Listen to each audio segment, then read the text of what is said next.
Happy Alex Kirilloff Day! Cristian Javier and Ryan Weathers were both awesome on Thursday, plus we have sleepers for Week 5 next on Fantasy Baseball Today in 5.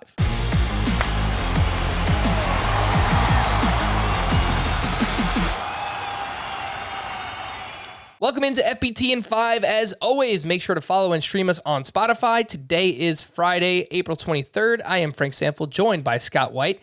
Miguel Sano was placed on the IL, which meant the Twins were calling up their top prospect, Alex Kirilloff, who is 47% rostered on CBS, former first-round pick back in 2016. Scott, is Alex Kirilloff a must-add in fantasy baseball?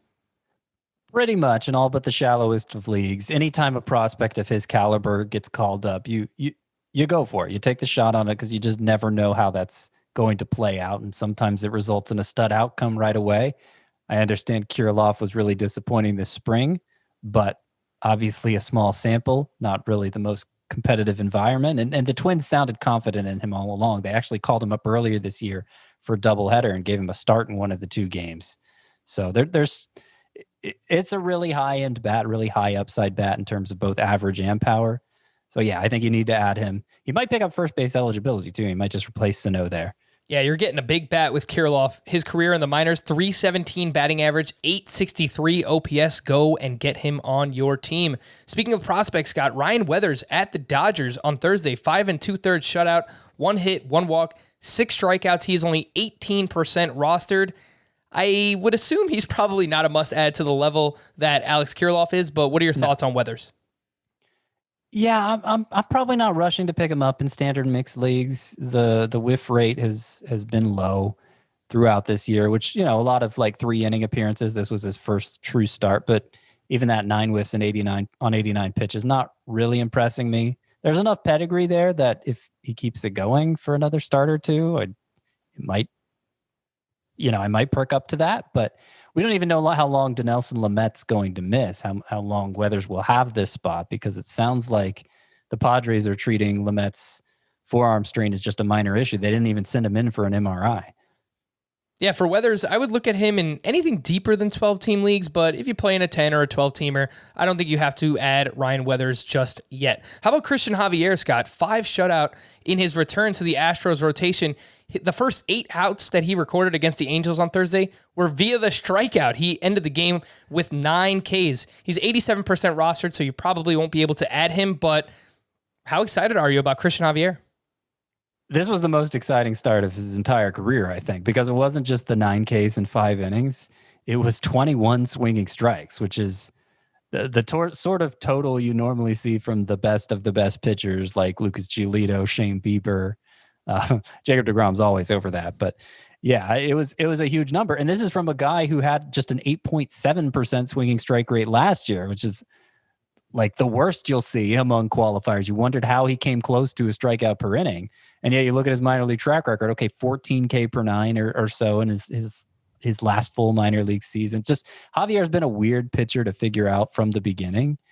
But if he's figured out how to miss more bats at the major league level, then he could put up some surprising numbers from this point forward. Let's quickly hit some Week 5 sleeper pitchers and hitters. We'll start with some 2-start pitchers for next week. Scott, who are you looking at there?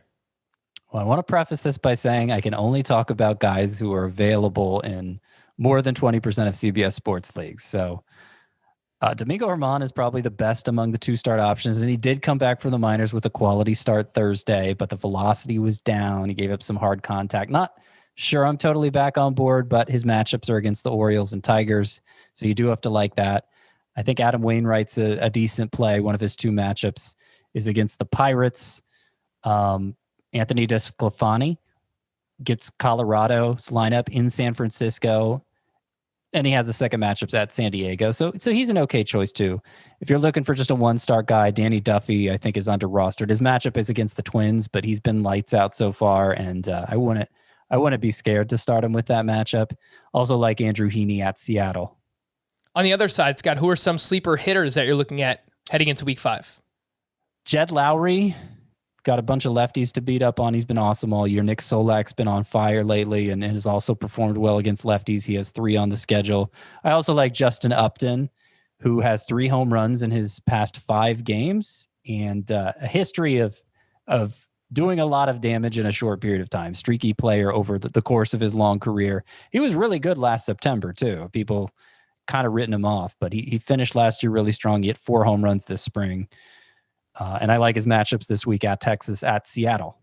Yeah, you don't have to talk me into Justin Upton, Scott. He is one of my favorite players over the past decade or so in fantasy baseball. For more extensive coverage, you can listen to the Fantasy Baseball Today podcast on Spotify, Apple Podcasts, Stitcher, your smart speakers, or anywhere else podcasts are found. And thanks for listening to Fantasy Baseball Today in 5. If you enjoyed the pod, please leave a 5-star review on Apple. We'll be back again on Monday morning. Bye-bye.